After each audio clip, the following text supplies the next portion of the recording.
This episode is brought to you by Fandango. People say fans are too distracted these days, but the truth is, when a great movie hits the screen, you show up. You stay glued, invested, part of the story. And without fans like you, there'd be no cinema magic, no shared moments. So head to Fandango.com to get tickets, stream, or rent or buy top movies and series. Fandango loves fans.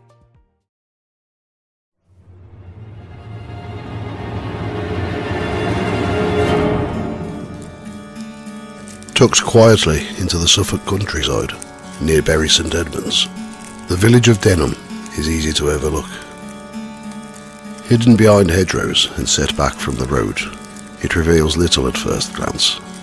Yet at its heart stands St Mary's Church, a place where nearly 1,000 years of history have been layered, generation upon generation, into the very fabric of the building. A church has stood in Denham since at least 1086, when it is recorded in the Domesday Book. Nothing survives of that earliest structure, but its presence marks Denham as a place of long-standing importance. The building we see today developed over centuries. Parts of the nave retain Norman work dating from the late 11th or early 12th century, solid, enduring, and unmistakably ancient. The church was expanded in the 14th century, when much of the chancel and the east window were constructed, and further altered in the 15th century, when the chancel and the tower arches were added. Like many English churches, St Mary's is not the creation of a single moment, but the result of continuous change, a structure shaped by time. The most significant chapter in Denham's history is tied to the Lewkenor family. Arriving in the village in the 16th century, they became its principal landowners and patrons. When they found St Mary's in poor condition, they undertook extensive building work, transforming it into a church worthy of their status. Their legacy remains most visible in the Lewkenor Chapel, built onto the north side of the chancel. From the outside, it appears an unusual addition, a red brick extension that interrupts the symmetry of the church, but within it contains one of the most remarkable monuments in Suffolk. The great monument within the chapel commemorates Sir Edward Lewkenor and his wife Susan, who died of smallpox in October 1605, within a day or two of one another. Behind them stand their 8 children, arranged in solemn rows. At first glance, it is a typical monument of its time, a display of lineage and remembrance, but the longer one looks, the more unusual it becomes. The figures appear stiff, almost animated, their features exaggerated, and their expressions difficult to read. It is not a peaceful scene. It is something closer to a moment held unnaturally still. Smallpox, the disease that claimed Sir Edward and Susan, was one of the most feared killers of the early modern world. By the 17th century, it claimed vast numbers of lives each year. Those who survived were often left blind, weakened, or permanently scarred. It did not distinguish between rich and poor. In a small community like Denham, its effects would have been devastating. The Lewkenors, once the dominant family in the village, were gradually reduced by the disease. Within just 3 generations, their line in Denham came to an end. Within the same chapel lies the monument to a later Sir Edward Lewkenor, the grandson of the earlier couple. He died in 1634, marking the end of the family's line at Denham. His memorial stands in sharp contrast to the earlier monument, carved by the renowned Christmas brothers in 1638. It is refined, balanced, and composed. Sir Edward lies in armour, his posture calm, watched over by carved cherubs.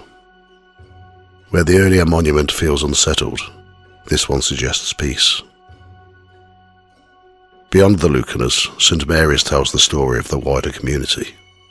The font, dating from the 13th century, has welcomed generations into the church through baptism.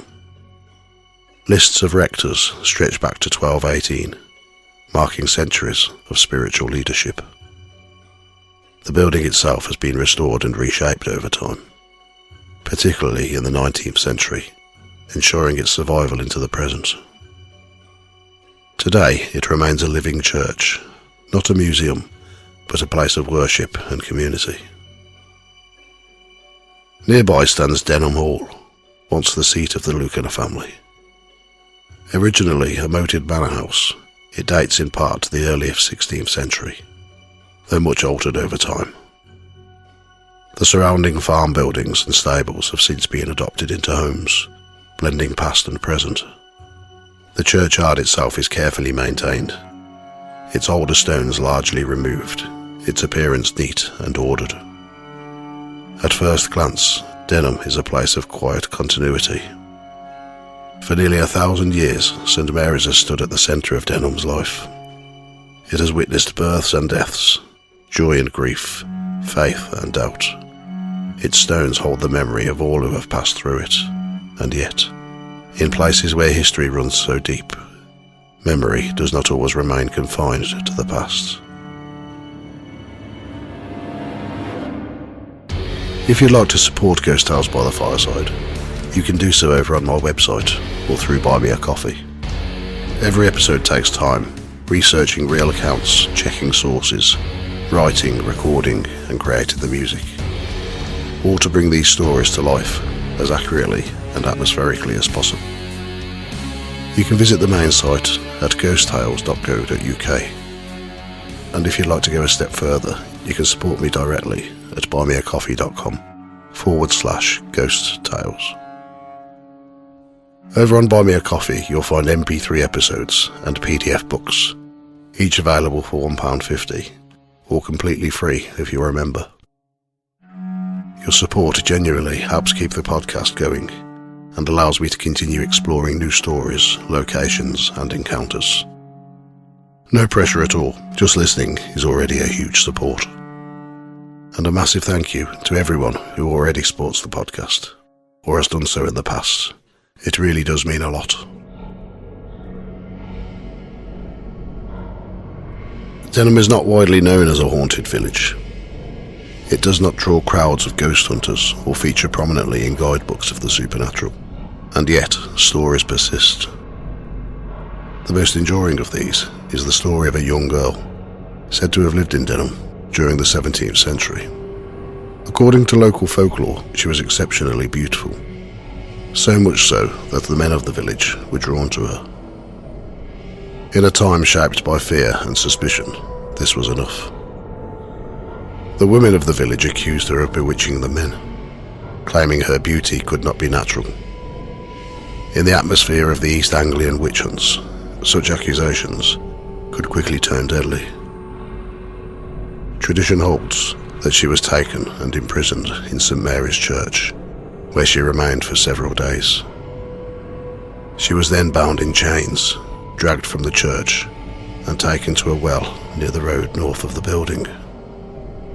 There she was subjected to a form of ordeal, thrown into the water to determine her fate. She drowned. Her body was later buried at a crossroads, a place traditionally reserved for those denied burial in consecrated ground. Years later, the story says her remains were uncovered by workmen. She was still in chains. She was then reburied properly in another churchyard. There is no firm historical record confirming these events, but the story has endured. Linked to this legend is one of Denham's most distinctive reported hauntings. Witnesses have described hearing the sound of chains dragging along the road, moving from the direction of the church toward the site of the old crossroads. When the sound stops, a luminous ball of light is said to appear, hovering above the ground before slowly fading away. These reports cannot be verified, but they are persistent. Denham's ghost lore extends beyond the story of the witch.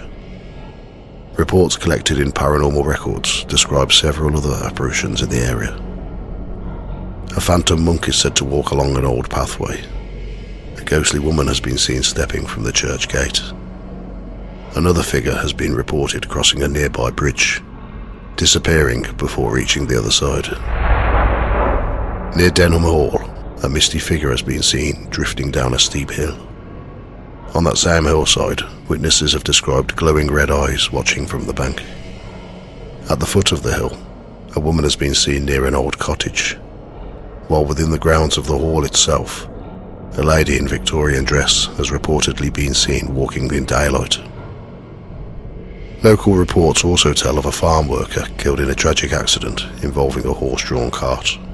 According to these accounts, his ghost has been seen as a headless figure, moving through the area where he once worked. As with many such stories, there is no firm documentation, only repeated testimony. Inside Denham Hall, past reports have described unexplained lights, a bloodstain that appears and disappears, and the sounds of footsteps and whispering. In recent years, such reports appear to have diminished. Whether the activity has ceased or simply gone unreported is unknown. Denham's hauntings are not dramatic. They are not constant. They are quiet, like the village itself.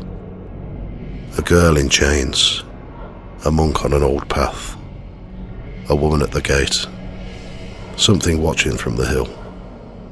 None of these stories can be proven, and yet they remain. Because places like Denham, where history runs deep and memory lingers, the past is never entirely silent. Protein is now at Starbucks, and it's never tasted so good. You can add protein cold foam to your favorite drink or try one of our new protein lattes or matcha. Try it today at Starbucks.